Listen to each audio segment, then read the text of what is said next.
প্রত্যেকটা রাত্রকেই শবে কদর বানানো যায় যদি মূল্য জানে এবং মূল্যায়ন করে। তাহলে প্রত্যেক রাত্রেই শবে কদর বানানো যায়। এই জন্যই কথা শুরু ছিল যে প্রত্যেকটা মুহূর্তই নেয়ামত। প্রত্যেকটা মুহূর্ত পাওয়া, যেটা পাইলাম এটা নেয়ামত। হয়তো আজকে বুঝে আসবে না, কিন্তু একদিন বুঝে আসবে। নইলে হাদিসে এই কথা আসতো না যে একবার সুবহানাল্লাহ দুনিয়াতে বেশি পড়ছে আর যে কম পড়ছে, দুনিয়ার পার্থক্যে শুধু একবার দেখা যাইতেছে, কিন্তু আখেরাতের পার্থক্য অনেক লম্বা হয়ে যাবে। কেননা একবার সুবহানাল্লাহ বললে সৌরজগতের অর্ধেক জায়গা নেকি দ্বারা পূর্ণ হয়। আর সৌরজগৎটা কতটুক এটা আমাদের জানা নাই, যে সৌরজগৎটা কতটুকু প্রশস্ত, কতটুকু লম্বা, কতটুকু পাশ, এটা মানুষের জানার কোনো ক্ষমতা নেই।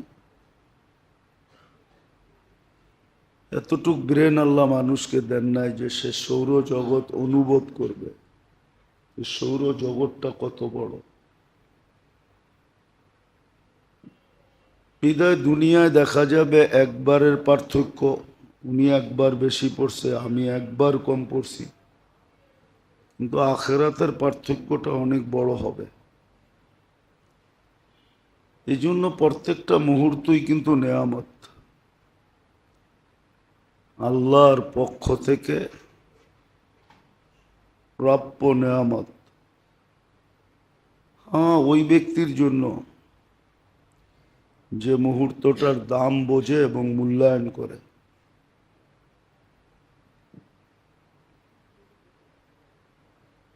কিন্তু কিছু কিছু মুহূর্ত এরকম আছে যেটা বহুত বড় নেয়ামত।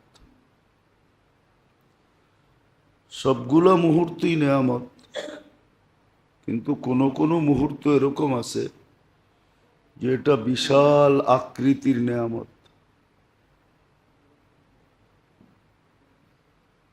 ওই নেয়ামতের ভিতর থেকে এটাও একটা নেয়ামত, যে পাইলো আর কি। এখনো পাবো কিনা জানি না, কেননা সূর্য ডুবলে শুরু হবে। আর এটাই সত্য, 1 মিনিটের নাই ভরসা। কে ওই মুহূর্তটা পাবে এটা কারো জানা নাই। হ্যাঁ, যে পাবে তার জন্য বিশাল বড় নেয়ামত।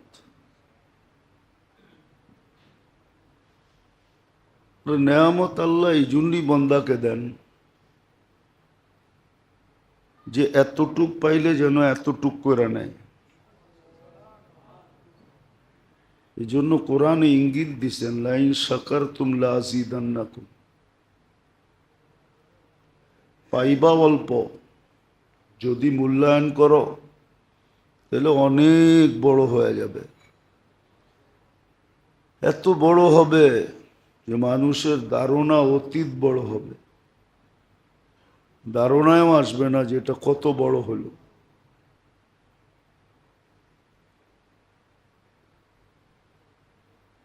তো নেয়ামত পাওয়ার পরে যদি কদর হয়, মূল্যায়ন হয়, তো ওটা ছোট থাকে না, অনেক বড় হয়ে যায়।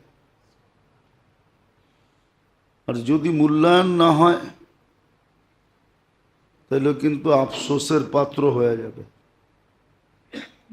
এই জন্য হাদিসে এই ইঙ্গিত আছে, লা ইয়াতাহাসসার আহলুল জান্নাহ ইল্লা আলা সাআতিন মাররাত বিগায়রি যিকরিল্লাহ। জান্নাতে আফসোস থাকবে না, কিন্তু হ্যাঁ অনুশোচনা থাকবে। অনুভূতি থাকবে, অনুভব করবে যে এই সময়টা মূল্যায়ন করা ব্যতীত কেটে গেছে। এটা নিয়ে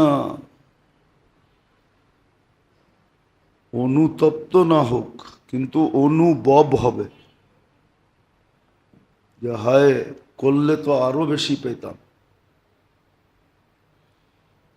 করলে আরো বেশি পেতাম, এই অনুভবটা হবে, অনুশোচনা হবে না।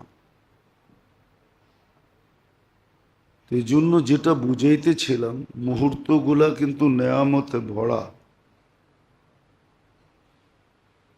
যদি আমি মূল্যায়ন করলাম, কদর করলাম, প্রত্যেকটা মুহূর্তই নেয়ামত, কিন্তু মাঝে মাঝে আল্লাহ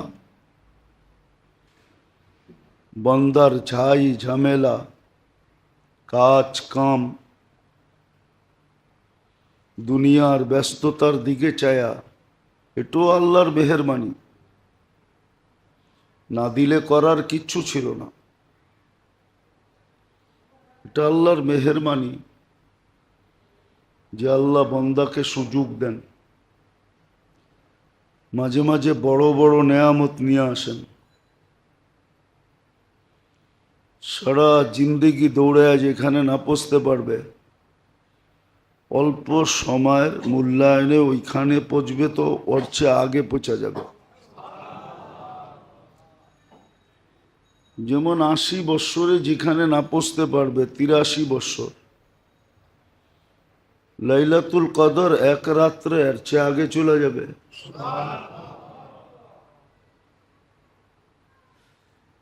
এরকম কিছু মুহূর্ত আছে, পরিশ্রম অল্প, লাভ অনেক। পরিশ্রম অল্প করবে, কিন্তু লাভ অনেক হবে, দুনিয়ার লাভ না। দুনিয়ায় লাভ হইলে আর কি হবে? কাগজের লাভ হবে, কাগজ বাড়বে, টাকা তো সব কাগজ দিয়েই বানায়। দুনিয়া যেটা বাড়বে, এটা একদিন ছেড়া চলে যেতে হবে, অন্যের হাতে তুলে দিতে হবে, এটাই সত্য। উত্তরসূরিদের হাতে অটোমেটিক চলে যাবে, নিজের হাত শূন্য শূন্যই থাকবে। এটাই তো কবি বুঝাইতে চেয়েছিলেন, দুনিয়া মে লাখো করোড়ো মালি থে, সব অভিভাবকই একজন মালি। বাগান পরিচর্যা যে করে তাকে মালি বলে, তো সংসার যে পরিচালনা করে তাকে কেন মালি বলবে না? সেও মালি। तो दुनिया में हजारों करोड़ों माली थे, सिकंदर जब गया तो दोनों हाथ खाली थे। সবাই খালি হাত যাবে, তো দুনিয়ার লাভ হইলে কতটুকুই হবে, আর হইলেই বা কতক্ষণ থাকে? বেশিক্ষণ হাতে থাকে না। কিন্তু যদি নেয়ামতের মূল্যায়ন করে তো লাভ অনেক হয়, আর এটা চিরদিনই হাতে থাকবে, কখনো হাতছাড়া হবে না।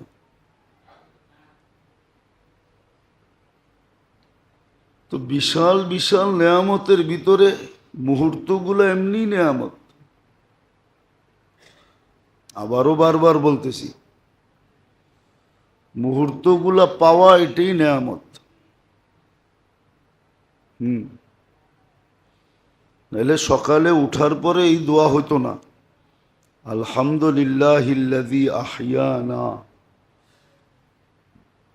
এটা নেয়ামত, সকাল করতে পারলাম, কেননা উঠছি বিদায় সকাল, না উঠলে তো পরকাল।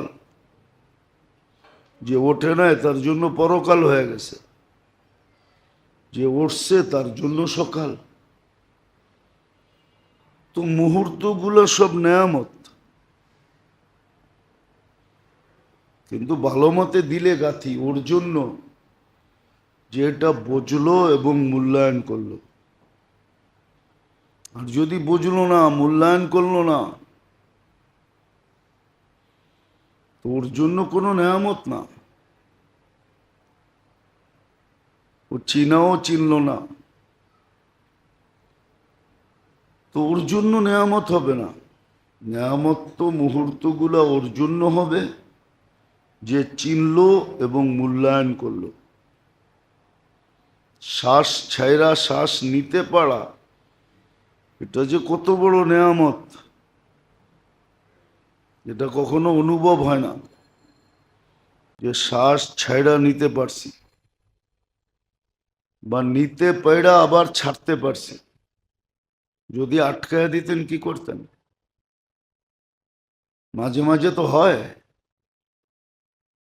খাদ্য খুদ্য খাওয়া লওয়া মাঝে মাঝে গলায় আটকায় যায়, পানি পর্যন্ত নাকে মুখে ওঠে, ছটপট করতে থাকে। এরকম কত কাহিনী তো আছে, খাওয়া আটকাই মরে গেছে। তো মুহূর্তগুলো নেয়ামত, কিন্তু যদি বুঝি, যদি মূল্যায়ন করতে পারি। কিন্তু আল্লাহর এহসান যে মাঝে মাঝে এরকম মুহূর্ত নিয়ে আসেন, এরকম মুহূর্ত নিয়ে আসেন, যেই মুহূর্তগুলো বহুত বড় বড় নেয়ামত। যদি সঠিকভাবে মূল্যায়ন হয়, ভুল ভাবে না। কেননা শয়তানও তো শয়তানই, ঠিক না? হুম, শয়তানি জানে দেখেই তো শয়তান। শয়তানি যদি না জানতো তাহলে তো শয়তান হতো না। তো সেও এরকম রূপ দিবে। এজন্য কিতাবে বলে যে নেকের রূপ দিয়া 70,000-এর উপরে ধোঁকা আছে, যেটা দেখতে দেখা যাবে পুরা নেক, আসলে নেক না। হুম, সাজলে গাজলে, সাজলে গাজলে, মেকআপ শেকআপ করলে মাঝে মাঝে তৃতীয় লিঙ্গ প্রথম লিঙ্গকে হার মানায়। না, হার মানায় না? হুম, মানায়। তৃতীয় লিঙ্গ মাঝে মাঝে প্রথম লিঙ্গকে হার মানায় দেয়। ওটা সাজগোজের মাধ্যমে, মেকআপ শেকআপের মাধ্যমে, ঠিক না? হুম, আসলে তো সে তৃতীয় লিঙ্গই না, প্রথম লিঙ্গ না দ্বিতীয় লিঙ্গ, কোন লিঙ্গই তার তৃতীয় লিঙ্গ, ঠিক না? শয়তানও মাঝে মাঝে সাজায় গোজায় এরকম দেয় যে ন্যাক মনে করে, ন্যাক মনে করেই করতে থাকে।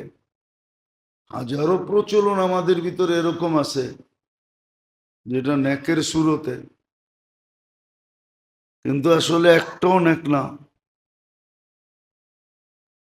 জখরুফা ওয়া গুরুরা, সাজগোজ করার ধোকা।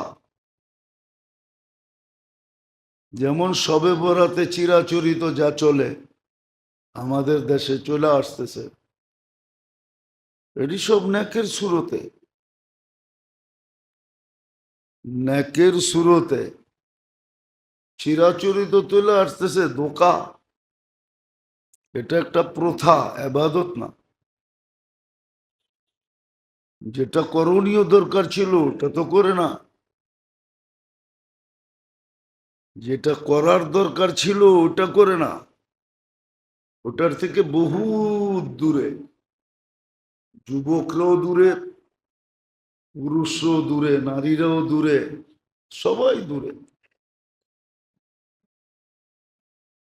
শবে বরাত বলতেই আমাদের দেশে বোঝা যায় হট্টগোল। মসজিদে মসজিদে হট্টগোল হবে, রাস্তাঘাটে হবে, মাজারে সাজারে হবে, কবরস্থানে হবে, সারা রাত্র ছুটাছুটি হবে। এটাই শবে বরাত। আসলে সবে বরাত এটার নাম না। হুম। একটা হলো বরাত, একটা হলো বারাত। বারাত বোঝেন? বারাত বোঝেন না? হুম। বিয়ের বারাত যায় না, চলন। একটা হলো সবে বরাত, বারিয়ুন, মুক্তির রাত্র। আর একটা হলো চলনের রাত্র। লিখতে একরকমই। চলনে যেরকম হই হুল্লা হয়, ছুটাছুটি হয়, বীরবারটা হয়, হ্যাঁ, তো সবে বরাতরে সবে বারাত বানায় নিছে। একটু ডিস্টেন্স, উচ্চারণের ডিস্টেন্স আর কি। নাইলে লিখতে একরকমই লেখে, লিখতে একরকমই, আরবিতে উর্দুতে আরবিতে একরকমই লেখে, কিন্তু উচ্চারণে ডিফারেন্স। একটা হলো বরাত, আরটা হলো বারাত। একটা হলো মুক্তি, একটা হলো চলন। হুম। মানে আকারের পার্থক্য আর কি, আকারের পার্থক্য। কল লিখতে ক লাগে আর ল লাগে, আকার লাগায় দিলে কলা হয়ে যায়। কোথায় কল কোথায় কলা, এরকমই ডিস্টেন্স আর কি। আসলে নেয়ামত আল্লাহ দিছিলেন, এটা বন্দার উপরে এহসান করা। কেননা সত্য এটি, বন্দাকে আল্লাহ শাস্তি দিতে চান না। কে চায় নিজের সন্তানকে কষ্ট দিতে? বাপের ভিতরে জান থাকা পর্যন্ত কোনো বাপ চায় না আমার সন্তান কষ্ট করুক। হুম। কি চায় না কি? বইলেও বেড়ায় আমার রথ যতদিন আছে আমি চালায়া যাব, জান যতদিন আছে। তো আল্লাহ তো মা বাবার চেয়েও 70 গুণ, সমস্ত মা বাবার মমতা এক জায়গায় করলে যতটুক হবে এর চেয়েও 70 গুণ বন্দাকে বেশি ভালোবাসেন। আল্লাহ বন্দাকে শাস্তি দিতে চান না। কোরআনও এটাই বলে, মা ইয়াফআলুল্লাহু বিআযাবিকুম, আমি তোমাদেরকে শাস্তি দিয়ে করব কি? আর সত্য এটাই, শাস্তিতে তো আল্লাহর কোনো লাভ নাই। আল্লাহ লাভের ঊর্ধ্বে, লসেরও ঊর্ধ্বে, লাভেরও ঊর্ধ্বে। এই জন্য দোয়ার ভিতরে আছে, ইয়া মান লা তাদুররুহু যুনুব ওয়ালা তানফা। বন্দার গুনাহ যার কোনো ক্ষতি সাধিত করে না, আর বন্দা গুনাহ করলে যার কোনো লাভও হয় না। আপনি বলবেন জান্নাতের জায়গা কম, এই জন্য সংখ্যাও কম করছে না? আল্লাহর কাছে জাগার অভাব নেই। আপনি এতটুক ম্যাথমেটিক্স জানেন না, এটা আমার বিশ্বাস। আবার রাগ হয়ে যায় না, শিক্ষিত হইতে পারে, এতটুক ম্যাথমেটিক্স জানবেন না। এটা বাক করতে গেলে আপনার আমার ক্যালকুলেটরে ধরবে না। একটা দুইটা যদি দেখানো হয়, সূর্যটা দুনিয়ার থেকে 13 লক্ষ গুণ বড়।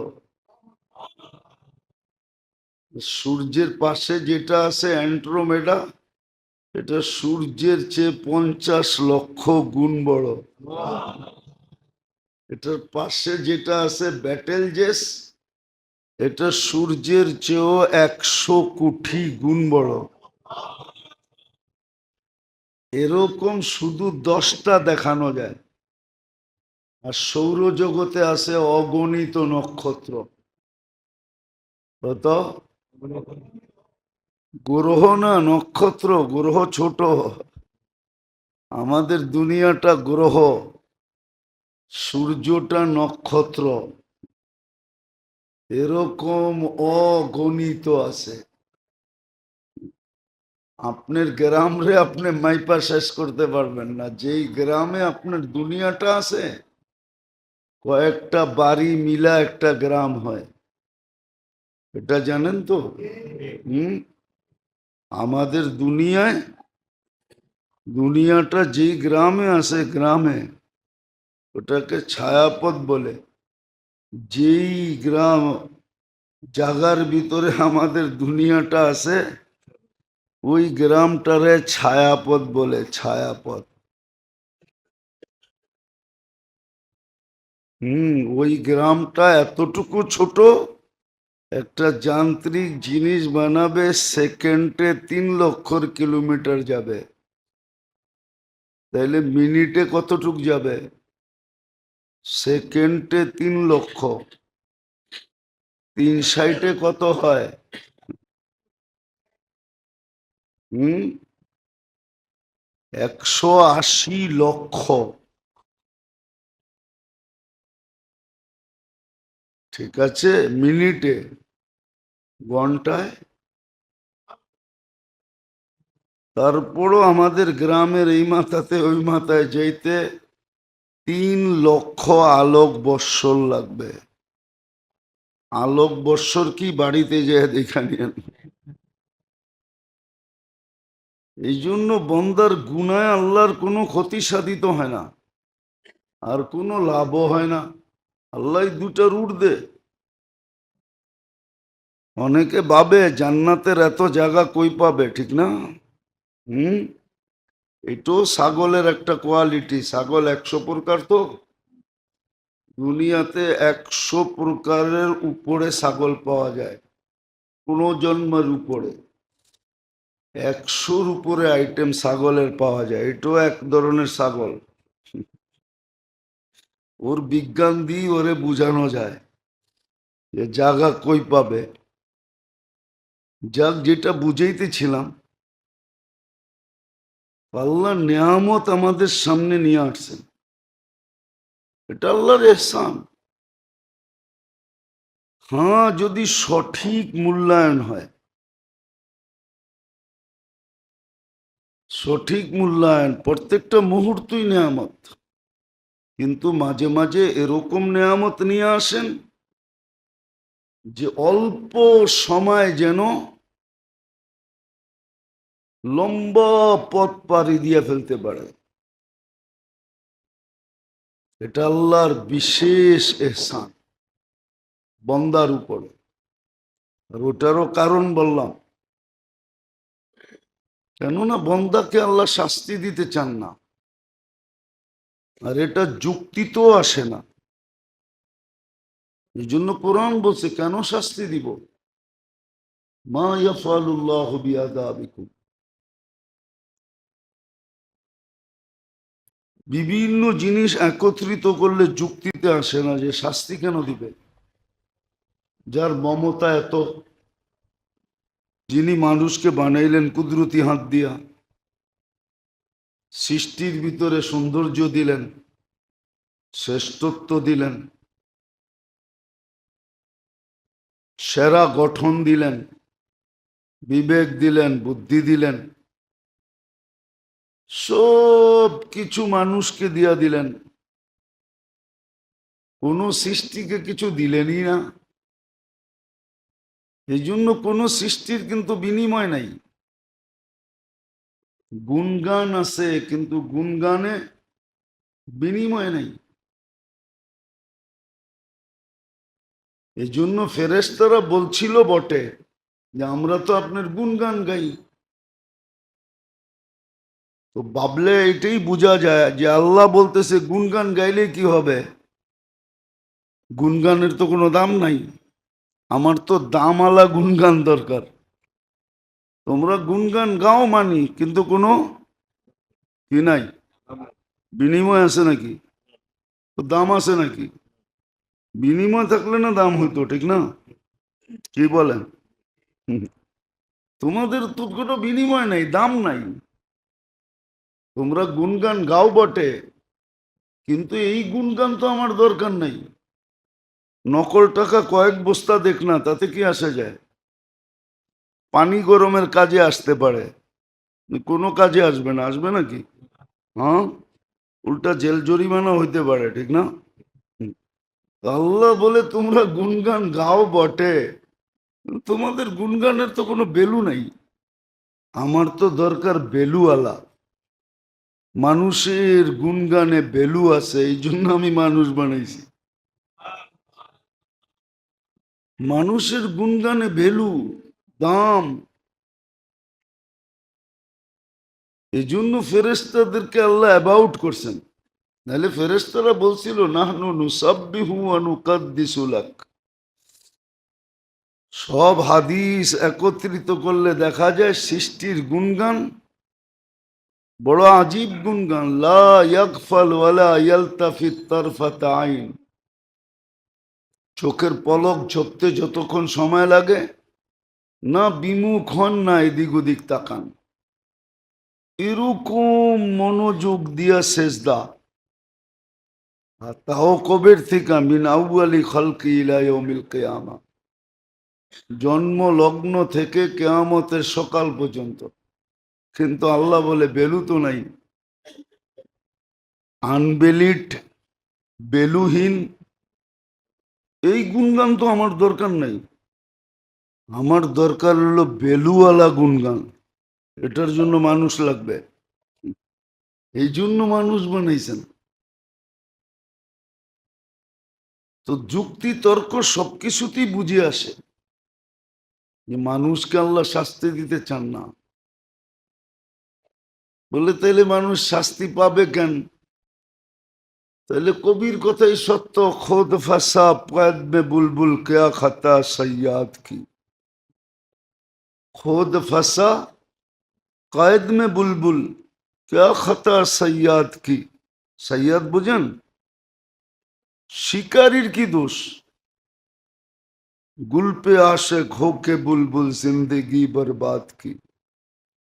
ও যদি ফুলের প্রেমে না পড়তো তাহলে শিকারীর জালেও আটকাইতো না, ঠিক না? ওর ভুলেই তো ফাঁসছে, ঠিক না? হুম। তো মানুষের ভুলেই ফাঁসে, মানুষ ফাঁসে, মানুষ মানুষের ভুলেই ফাঁসে। আল্লাহ কিন্তু ভুলের কোনো রাস্তা মানুষকে দেখান নাই। যা দেখাইছেন সব সরল সহজ রাস্তা দেখাইছেন, নেকের রাস্তা দেখাইছেন।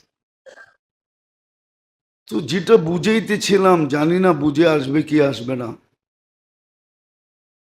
কিন্তু মনে হয় মনোযোগ দিয়ে শুনলে বুঝে আসার কথা। তো প্রত্যেকটা মুহূর্তই কিন্তু নেয়ামত, যদি আমি বুঝি আর যদি আমি মূল্যায়ন করি। প্রত্যেকটা মুহূর্তই নেয়ামত। হাদিস কোরআন দিয়ে বোঝানো যায়। আপনি বুখারী শরীফে আছে, পিপাসিত কুকুর চক্কর কাটতেছিল কুয়ার পাশে। হুম, কিন্তু ও তো মানুষের মতো বুদ্ধিমান না যে পানি উঠায়া পান করবে, আর বালতিও ছিল না যে পানি উঠাবে। তো পতিতা মেয়ে পানি উঠায়া পান করাইছে। ও ভাবছে একটা সুযোগ আসছে, শত হইলেও তো আল্লাহর সৃষ্টি, হোক না কুকুর। তো নিজের জুতা খুইলা ওড়না দিয়া বাইন্দা পানি উঠায়া কয়েক ফোঁটা মুখে ঢেলা দিছে। আল্লাহ তার পিছনে সব গুনাহ মাফ করে দিছেন, জান্নাত দিয়া দিছেন। হম। ও ভাবতে পারতো যে কুকুরই তো, মরলে কুকুর মরবে, ঠিক না? কি বলেন? হ্যাঁ, বরং একটা কমবে। কিন্তু সুযোগ আসছে, কাজে লাগায় দিছে। এটা সত্য, হাদিসে ঘাটলে বোঝা যায় যে এই মেয়ের কোনো সোয়াবের ধারণাই ছিল না, সোয়াবের কোনো ধারণাই ছিল না। অনলি একটা সহানুভূতি ছিল অবুঝ প্রাণীর উপরে, একটা সহমর্মিতা ছিল, এতটুকুই তার মনে ছিল। কিন্তু এত বড় যে মিলবে ওটা ও জানতো না, যে আমার মতো পতি তার জীবনের গুনাহ মাফ হবে আর আমি আবার জান্নাতেও যাব, এটা ওর ধারণা ছিল না। তো যেটা বুঝাইতেছিলাম, মুহূর্ত গুলা কিন্তু নেয়ামত। যদি আমি বুঝি, যদি আমি মূল্যায়ন করি, হুম, যদি আমি বুঝি, যদি আমি মূল্যায়ন করি,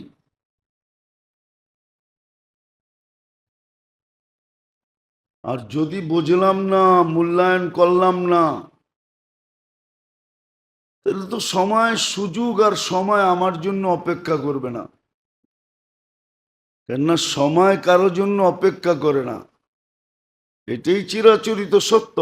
মানুষ সময়ের অপেক্ষা করে, এটা ঠিক আছে। 3 ঘন্টা আগে যে এয়ারপোর্টে বসে থাকে, ঠিক না? হুম, স্টেশনে গাড়ি ছাড়ার আগে যে বসে থাকে। তো মানুষ সময়ের অপেক্ষা করে, কিন্তু সময় মানুষের অপেক্ষা করে না। এরকম সুযোগও, মানুষকে সুযোগ তালাশ করে নিতে হবে, সৎ ব্যবহার করতে হবে। সুযোগ কিন্তু কারো অপেক্ষা করবে না। আর এটাও সত্য, একটু আগেই বলছিলাম, সুযোগের সৎ ব্যবহার না হইলে সুযোগ আমাকে কাঁদাবে, সুযোগ আমাকে নিঃসন্দেহে কাঁদাবে। এই জন্য কোরআনে অনেক জায়গা আছে, ইয়া লাইতানি, ইয়া লাইতানি, এটা আফসোসের শব্দ। হায় যদি, হায়, হায়টা হলো আফসোসমূলক শব্দ, হায় যদি। হুম, ইয়া লাইতানি ইত্তাখাযতু মা'আর রাসূলি সাবিলা, ইয়া লাইতানি ইত্তাখাযতু ফুলানান খলিলা, ইয়া লাইতাহা কানাতিল কাদিয়া। তো এরকম ইয়া লাইতানি বহুত জায়গায় আছে কোরআনে, আফসোসের কারণ হবে। ঠিক সবে বরাতটাও আল্লাহর কাছ থেকে বিরাট বড় একটা সুযোগ, কিন্তু আফসোস, ছিল বরাত, বানায় নিছি বারাত। ছিল মুক্তির রাত, কিন্তু বানায় নিছি কি, চলনের রাত। এই জন্যই তো মসজিদ সাজে, বাত্তি সাত্তি বিরানি শিরানি, ঠিক না? হই হুল্লা, রাস্তা ঘাট উত্তপ্ত, মাজার সাজার, কবরস্থান। হুম, অথচ শবে বরাত কি আল্লাহর রসুলের 23 বৎসরে একবার আসছে? কয়বার আসছে? হ্যাঁ, আল্লাহর রসুল তো কবরস্থান গেলেন 23 বৎসরে একবার। আপনি প্রত্যেকবার যান কেন? হ্যাঁ, বুঝান যুক্তি দিয়া। একবার গেছে, আপনি তো প্রত্যেকবারই যান। তা বাড়িতে বসে মুর্দার জন্য দোয়া করলে পচবে না? না পচবে না? হ্যাঁ, না লেখা আছে সবে বরাতে পচবে না? হুম, কি কয় হুজুরে? লেখা আছে সবে বরাতও পচবে। তো ছিল বরাতের রাত্রি, বানায় নিছি বারাতের রাত্রি, চলনের রাত্রি বানায় নিছি। আর এটাও আল্লাহর এহসান, নিসফ মিন শাবান, এক রাত্র আল্লাহ দিছেন। যেই রাত্রে আল্লাহ সৃষ্টির দিকে রহমতের দৃষ্টিতে দেখেন, রহমতের দৃষ্টিতে দেখেন, পুরো সৃষ্টির উপরে এক বিশেষ রহমতের সৃষ্টিতে দেখেন। এমনিই তো আমাদের প্রতি আল্লাহ সদা সর্বদাই রহমতের দৃষ্টিতে দেখেন। যদি রহমতের দৃষ্টিতে না দেখলো তাহলে জানি না বুঝবেন কি বুঝবেন না। আপনার পিছনে ডেলি কোটি টাকা বাজেট ব্যয় করে, আল্লাহ কিন্তু আমাদের পিছে ডেলি কোটি টাকা বাজেট ব্যয় করে। কোটি আমি কম বললাম। হুম। যদি বর্তমান বিজ্ঞান আর প্রযুক্তির সাথে মিলাই তাহলে আরো বেশি হবে। যদি এই দেহের প্রত্যেকটা অঙ্গকে প্রযুক্তি দিয়ে চালাইতে হতো বা বিজ্ঞানের আলোকে চালাইতে হতো তাহলে কিন্তু বিজ্ঞান লাগো চড্ডি বড্ডি গোল হয়ে যেত। চড্ডি বড্ডি বুঝেন? হুম। ওগো সবকিছু গোল হয়ে যেত।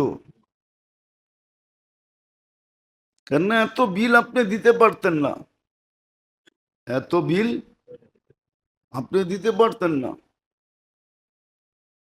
সাধারণত কিডনি ডায়ালিসিস কয় টাকা বিল? হ্যাঁ, নর্মাল জায়গায় করলে কত কত?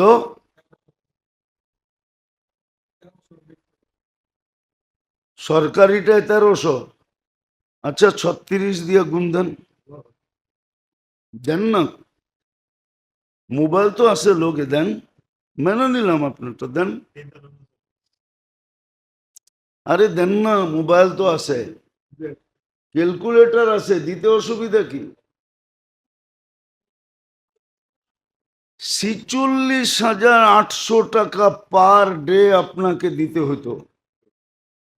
কেননা 36 বার আপনার কিডনি আল্লাহ ডায়ালিসিস করে। আর যদি প্রাইভেটে যান নিম্নে 3,000 টাকা, তাইলে 1,08,000 টাকা হয়। ডেলি আল্লাহ বাজেট ব্যয় করে আপনার উপরে, আমার উপরে। এরকম একটা একটা যদি আমি বাইর করি আপনাদের, একটা একটা অঙ্গের পরিচালনার বিল যদি বাইর করি তাহলে কোটি টাকার উপরে যাবে। নাইলে শিল্পপতি কেন বলছিল স্বাভাবিক শ্বাস নিতে দাও, এন্টার কোম্পানি তোমাদের নামে লেখা দিব। অথচ ওই কোম্পানির ভিতরে কয়েক হাজার কোটি টাকা ছিল, কয়েক হাজার। ও মূল্য ধরে ফেলছে যে আমাকে স্বাভাবিক শ্বাস নিতে দাও।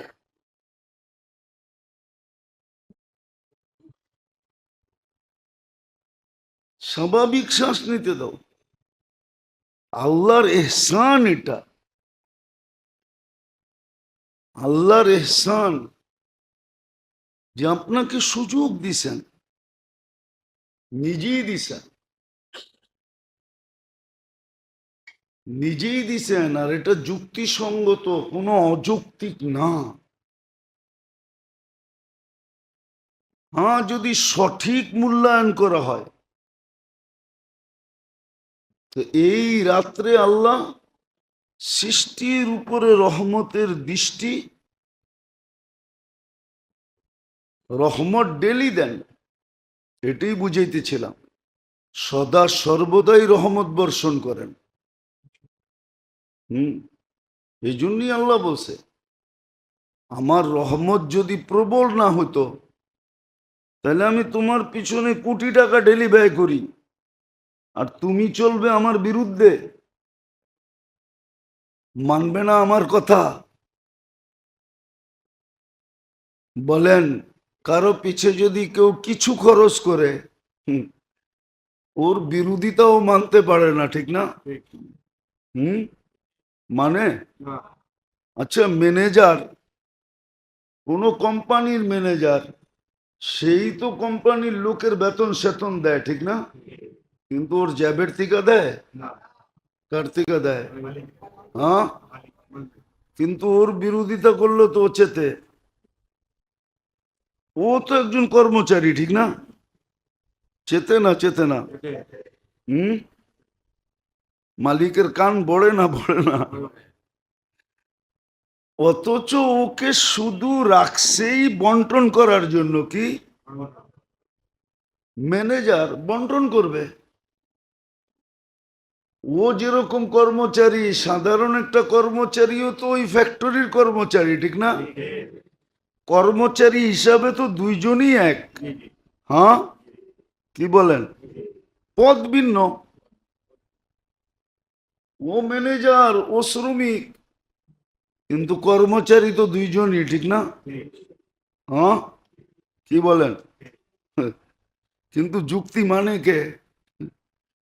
যদি মানতো তাহলে প্রজাতন্ত্রের সমস্ত কর্মচারী প্রজাতন্ত্র আলাদেরকে স্যার বলতে হইতো। একজনও তো স্যার বলে না। অথচ স্যার না বললে উল্টা অফিস থেকে বাড়ি করে দেয়, বেরোন। আপনি বাই বললেন কেন, স্যার বললেন না কেন? বোঝা গেল সারটা বড়, বাইটা ছোট। রক্তের বাঁধনটা ছোট, পদের বাঁধনটা বড়। দেখবেন, আমি ক্রিটিসাইজ করতেছি না, মাঝে মাঝে এগুলা নিয়ে ভাবি তো, ভাবলে অনেক খারাপ লাগে, অনেক। হ্যাঁ, ও নিয়োগপত্র দেখেন, যত প্রজাতন্ত্রের কর্মচারী আছে ওর নিয়োগপত্র দেখেন আপনি। আমি প্রজাতন্ত্রের অনুগত্য হয়ে থাকবো, কাউকে কাউকে তো কোরআন হাতে দিয়ে শপথ করায়, ঠিক না? তো ও তো প্রজাতন্ত্রকে স্যার বলা দরকার, ঠিক না? ওকে স্যার বলবে কেন, ঠিক না? হ্যাঁ, কিন্তু ওরে স্যার না বললে তো চেতা যায়। মাঝে মাঝে তো আমরাও দেখি, বাই বললে চেহারা বিগড়ে যায়। অথচ বাইয়ের বন্ধন বড় না স্যারের বন্ধন বড়? বলেন তো। বাই তো রক্তের বাঁধন, স্যার তো হইল প্রজাতন্ত্রের বাঁধন। আর তোমাকে স্যার বলবেই কেন প্রজাতন্ত্র? কথা অন্যদিকে চলে যাবে। আমাদের দেশের আজীব সিস্টেম, আমরা দুনিয়া ঘুরে দেখি তো। হুম, দুনিয়া ঘুরে দেখি তো, দেখলে মাঝে মাঝে বড় আফসোস লাগে। আমাদের দেশে যে অফিসে অফিসার, ও বাইরেও অফিসার, কিন্তু অফিসের বাহিরে কিন্তু সে অফিসার না। এটা দুনিয়ার কোনো রুলসে নাই, চলে না আমার লোকে। ও অফিসে যতক্ষণ ততক্ষণ কি, পোশাকে যতক্ষণ ততক্ষণ অফিসার, পোশাক খুলে গেছে অফিসার না, সাধারণ পাবলিক। কিন্তু আমাদের দেশে এটা মানে না, মানাই নাই প্রথম থেকে। না মানাইতে না মানাইতে এমন হয়েছে, এটা তো আপনাদের সামনে প্রস্ফুটিত, ঠিক না? অতীতটা সবার সামনে প্রস্ফুটিত। যাক, এটা আমার আলোচ্য বিষয় না, কেউ রাগ হবেন না। এটা অ্যানালাইসিসের বিষয়, অ্যানালাইসিস করলে আপনি আমার কথা একমত হবেন। অ্যানালাইসিস করলে আপনি বিবেক বুদ্ধি সব যদি ঠিক থাকে, তাহলে আপনি অ্যানালাইসিস করতে পারবেন যে আসলে কথাটা ঠিক, কথাটা। হ্যাঁ, আপনি কি ঘরে যাইও বোর কাছে অফিসার নাকি? হ্যাঁ, নাহলে বাংলা প্রবাদ বাক্য কেন আসতো? কয় পীর চিনে না গায়, পীর চিনে না মায়, পীর চিনে না ঘরের জননায়। জননা বোঝেন কি? বউ। গ্রামে পীর হওয়া, পীরগিরি দেখানো ঠিক না, কেননা গ্রামের মানুষ ওরে ল্যাংটা দেখছে।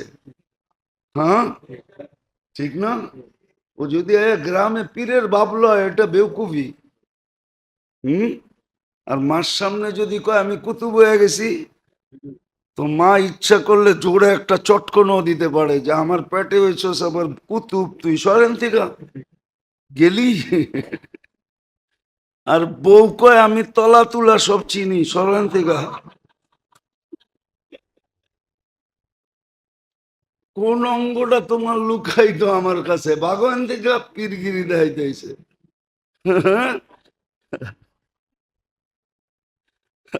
বুঝানোর জন্য বলতেছি, হাসানোর জন্য না। কেমন যে পিকুলিয়ে সমাজ হয়ে গেছে, আল্লাহ মাফ করুক আমাদেরকে।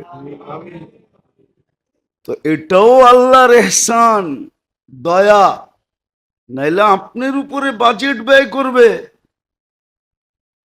ডেলি কোটি টাকা, আর আপনি আল্লাহর বিরুদ্ধে চলবেন। দয়া যদি না থাকতো তাহলে এক শ্বাস নিতে দিতেন না, জাগারটা জাগায় সাইজ। এই জন্যই তো আল্লাহ এক জায়গায় বলছেন, লাউ আমার তুল আরদা লাত্তালা আতকাফি বাতনিহা, আমি জমিনকে হুকুম দিতে দেরি, তোকে সাইজ করতে দেরি করবে না। লাউ আমার তুল বাহরালা আগ্রাকাত কাফি কারিহা, সমুদ্রকে হুকুম দিতে দেরি, তোকে তলদেশে নিতে দেরি করবে না। লাউ আমার তুল মালাইকা লা আহলা কাতকা, ফেরেশতাকে হুকুম দিতে দেরি, জাগারটা জাগায় সাইজ করতে দেরি করবে না। কিন্তু পারি না কেন? সাবাকাত রহমতি আলা গাদাবি, আমার রহমত প্রবল, রহমত আগে। তো নেয়ামত হিসাবে লাইলাতুল বারাত আসছিল। এটা অনেক নামে নামকরণ, একটা নামে না। আছে আমাদের সমাজে কিছু লোক আছে যেটাকে একবারে উড়ে দিতেছে। নিসফুম মিন শাবান, এটাকে কি করতেছে? উড়ে দিতেছে, কিচ্ছু নাই। মৌজু, আসলে জয়ীফ হাদিসকে মৌজুর সাথে মিলানো, এটা কোনো নিয়মে কানুনে নাই।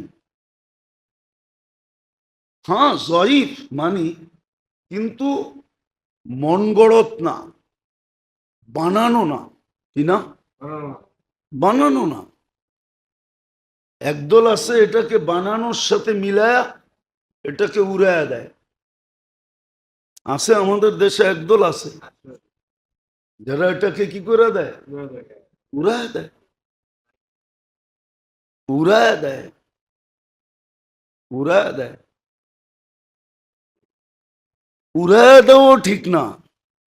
আবার যেই প্রচলন আছে বরাতরে বারাত বানায়া করা, এটাও ঠিক না।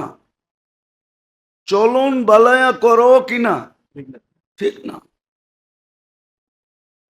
এটা চলনের রাত্র না, ছুটাছুটির রাত্র না, হইহুল্লার রাত্র না, মাজার সাজারের রাত্র না, কবরস্থানের রাত্র না, পাকানের সাকানের রাত্র না, লাইটিং সাইটিং এর রাত্র না, বিরানি শিরানির রাত্র না, এটাই রাত্র না। হ্যাঁ এটা না, মুক্তির রাত্র বটে, মুক্তির রাত্র বটে। নাহলে আল্লাহ রসুল কেন বলতেন এত লোককে আল্লাহ মুক্তি দেন? আরবে এক কবিলা ছিলেন বনু কালব, ওদের পেশাই ছিল বকরি পালা। ওই যুগে সবচেয়ে বেশি বকরি ওরাই পালতো, ওদের পেশাই ছিল বকরি পালা। আল্লাহ রসুল বলছে ওই গোত্রে যত বকরি আছে আর এর গায়ে যত লোম আছে, সমপরিমাণ লোককে আল্লাহ জাহান্নাম থেকে মুক্তি দেন, যদি সে মুক্তি চায়। যদি সে মুক্তি চায়, মুক্তি চায়, মুক্তি চায়, যদি সে মুক্তি চায় তাহলে আল্লাহ তাকে মুক্তি দিবে। তো এটা রহমতের রাত্রি আর মুক্তি পাওয়ার রাত্রি।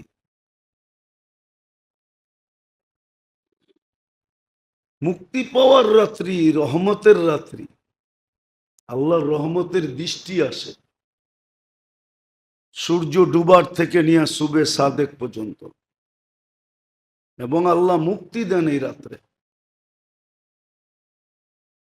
এই জন্য এই রাত্রের করণীয় সবচেয়ে বড় হলো এই রাত্রের নির্জনতা। কি নির্জনতা? কেননা উর্দুতে, ফার্সিতে একটা প্রবাদ বাক্য আছে, মান আনাম মান দানাম।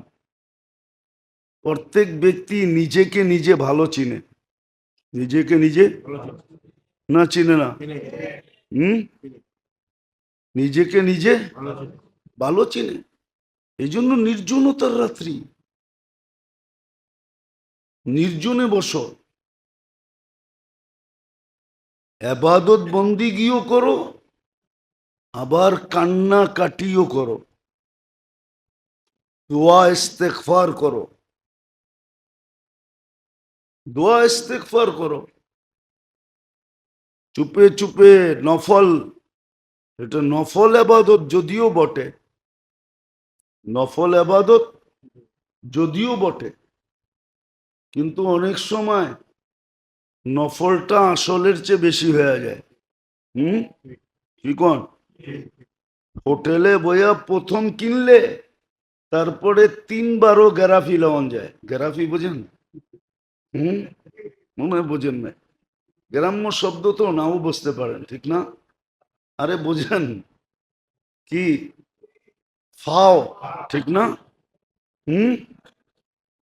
তখন দেখা যায় আসল যেটুক লইছেন ওর চেয়ে কয়েক গুণ বেশি হয়ে গেছে। কিন্তু প্রথমটা আপনাকে কিনতে হবে, প্রথমটা। ঠিক এরকমই নফল, কিন্তু অনেক বড়, অনেক অনেক বড়।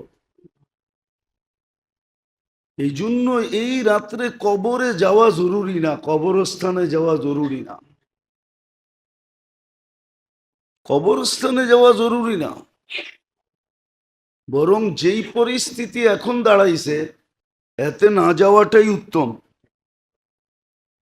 যেই পরিস্থিতিটা এখন দাঁড়াইছে না যাওয়াই উত্তম, না যাওয়া চাই। বরং নির্জনে বৈশা এবাদত বন্দেগী করা, জিকির করা, তেলাওয়াত করা, আর দোয়া আর কান্নাকাটি করা। আরেকটা, মুর্দাদের জন্য মাপ চাওয়া, মুর্দেগানদের জন্য খুব আল্লাহর কাছে চাওয়া, কিন্তু একা একই নির্জনতার মাধ্যমে, হই হুল্লা না। আমি বললাম না, রাগ হয়ে গেলেন কিনা আপনারা, যে বরাতরে বানায় ফেসি বারাত, লাইলাতুল সবে বরাত এখন সবে বারাত হয়ে গেছে, চলনের রাত্রি।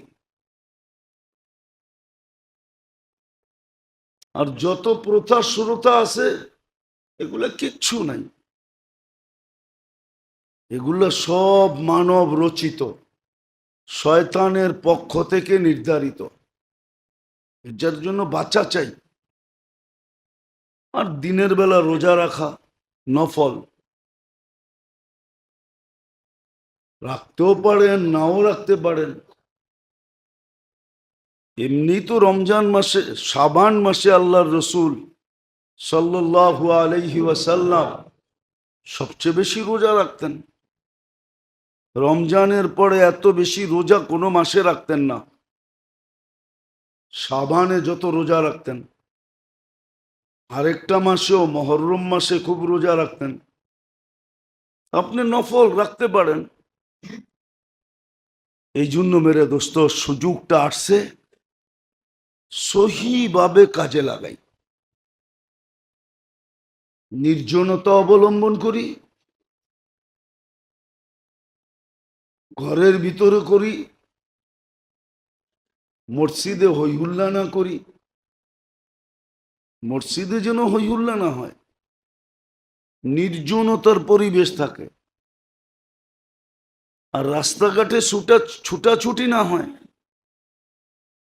মাজারে মাজারে ঘুরাঘুরি না হয়, কবরস্থানের চক্কর না হয়, লাভ কিচ্ছু হবে না।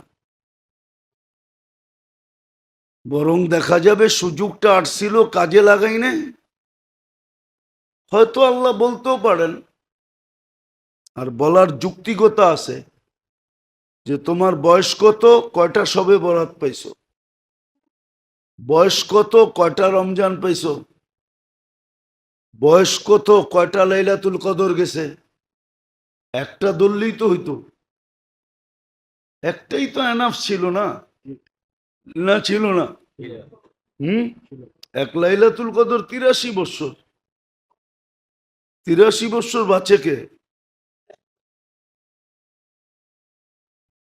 এক সবে বরাত ধরলেই তো মাগফিরাত হইতো। আর আল্লাহ যাকে একবার মাফ করেন, তাকে দ্বিতীয়বার শাস্তির যোগ্য বানান না। এটা আল্লাহর সিস্টেম, এটা দুনিয়ালাদের মতন না। বহিষ্কার করে চিঠি দিয়ে আবার ডাইকা আইনা আবার কি করে, হুম হুম, বহিষ্কার করে চিঠি দিয়া, ঠিক না? আবার চিঠি দিয়া পদের অধিকারী বানায়। বহিষ্কার করলো চিঠি দিয়া, আবার সদস্য বানাইলো চিঠি দিয়া, ঠিক না? মানুষের মতো না। আল্লাহ তো যাকে মাফ করেন চিরদিনের জন্য করেন, ওকে আর কখনো শাস্তির যোগ্যই বানান না। এটা আল্লাহর নীতি না, রীতি না। আল্লাহ তো মানুষের মতো না, ঠিক না? না মানুষের মতো? এগুলোই আল্লাহ আমাকে প্রমাণ দাঁড় করাইতে পারে, যে তুমি কত বৎসর ছিলা, কয়টা সবে বরাত ছিল, কয়টা লাইলাতুল কদর ছিল, দেখাও আমল নামায় আছে কিনা। একটা থাকলেই তো গুটি লাল। হুম, এই জন্য মেরে দোস্ত খুব সতর্ক থাকা চাই। কেননা এই রাত্রে শয়তান বন্দি হবে না, রমজানে হবে মানি, কিন্তু এই রাত্রে শয়তান কি হবে না, বন্দি হবে না। বরং দেখা যাবে এই রাত্রে শয়তানের জোর সোর সারা বৎসরের চতা বেড়ে যাবে। কি? শয়তানের তৎপরতা বাড়বে। হ্যাঁ, আবার বিশেষ বাহিনী নিয়ে বাড়বে। ময়দানে নামবে তো বিশেষ বাহিনী নিয়ে নামবে। কিন্তু একটা, যদিও রহমতের রাত, যদিও মাগফিরাতের রাত, কিন্তু কিছু লোককে আল্লাহ এই রাত্র মাফ করবেন না, যদি মনের থেকে তওবা না করলেন। হুম, এই জন্য সহজ পদ্ধতি, সূর্য ডুবার আগেই 2-4 বার বইলা ফেলেন, 2-4 বার মনের থেকে আস্তাগফিরুল্লাহ আল্লাযী, আস্তাগফিরুল্লাহ মিন কুল্লি যামবিন ওয়া আতুবু ইলাইহি, আস্তাগফিরুল্লাহ মিন কুল্লি যামবিন ওয়া আতুবু ইলাইহি। কি বলতে পারেন না? আস্তাগফিরুল্লাহ মিন কুল্লি যামবিন ওয়া আতুবু ইলাইহি। লা হাওলার দরকার নেই, এতটুকুই বলেন, সব গুনার থেকে মাপ চায়া ফেলেন। তাহলে হইতে পারে ওই 5টাও এটার ভিতরে ঢুকা যাবে, 5টাও এটার ভিতরে ঢুকা যাবে। মাপ চান আল্লাহর কাছ থেকে। এই উম্মতকে বড় অস্ত্র দিছিলেন। অ্যাটম বোমার কি বড় অস্ত্র, হুম, পরমাণু বোমার কি বড় অস্ত্র, এর চেয়ে বড় অস্ত্র এই উম্মতকে আল্লাহ দিছিলেন তওবা ইস্তেগফার। এই জন্য তো আমরা পায়ে হাত দিয়ে বলি যে কমসে কম 2 বেলা তওবা করেন ঘুমানোর আগে। এই ভাইবা যে উঠলে সকাল, না উঠলে পরকাল। সকালে উঠে তওবা করেন এই ভাইবা যে সূর্য হয়তো ডুবতে নাও দেখতে পারি। মনের থেকে তওবা এই উম্মতের বড় হাতিয়ার। পরমাণু বোমা আর কি, অ্যাটম বোমা আর কি, এর চেয়ে বড় অস্ত্র। সারা জীবনের গুনাহ ধুইয়া শুয়া শেষ হয়ে যায়। কেননা শয়তানের চ্যালেঞ্জ ছিল সব গুমরা করে ছেড়ে দিব। আর আল্লাহর কি বলে এটাকে, আল্লাহর মত হইল, আল্লাহর কথা হলো, আল্লাহ আমাদেরকে বলতেছে যখনই মাপ চাবে মাফ করে দিব। দেখি তুই জিতোস না আমি জিতি। এই জন্য ইস্তেগফার। যা হোক রাত্রেও কথা হবে, কিন্তু এতটুক জানেন যে সূর্য ডুবার আগে বলে ফেলেন বাংলায় আল্লাহ সব গুনার থেকে তওবা করলাম। এটা তো বলতে পারবেন ওই সমস্ত গুনার থেকেও তওবা করলাম যেই সমস্ত গুনার কারণে এই রাত্র রহমতের বৃষ্টি হবে, কিন্তু আমার গায়ে লাগবে না। নাহলে আপনি মনে করেন একটা বকরির গায়ে কয়টা লোম থাকে? হুম। আর একটা গোত্র যাদের পেশাই ছিল বকরি পালা, আর আরবের ভিতরে এদের চেয়ে ওই সময় বকরি কারো বেশি ছিল না। পুরা সমগ্র বকরির গায়ে যত লোম, অত মানুষকে আল্লাহ মাফ করবেন। তাইলে আপনি সমস্ত গুনার থেকে তওবা করেন, করবেন তো? হ্যাঁ? এই রাত্রটাকে মুক্তির রাত্র হিসাবে কাটান, চলনের রাত্র হিসাবে কাটায়েন না। না নিজে কাটান, না সন্তানদেরকে উদ্বুদ্ধ করেন। কিচ্ছু করতে পারেন না, তাইলে একটা পদ্ধতি আছে, এশার নামাজ বাজামাত পড়া নাক ডাইকা ঘুমায়া যাবেন। ফজরের নমাজটা আইসা বাজমাত পড়েন, তাইলেও আপনি বঞ্চিত হবেন না। তাইলেও আপনি বৃষ্টি যখন মুষলধারে হয়, তোর যে রোডে থাকে ও তো ভিজেই, ঠিক না? আর যে রাস্তা দিয়ে হাঁটে ওর পায়ে হইলো পানি লাগে। বিদায় আপনি এশার নামাজ বাজমাত পড়েন, ফজর নামাজ বাজমাত পড়েন, তারপরেও এটাকে ইয়ের রাত্র বানায়েন না, কি চলনের রাত্র বানায়েন না, চলনের রাত্র বানায়েন না। আল্লাহ আমাদেরকে আমল করার তৌফিক দান করেন। ওমা আলাইনা।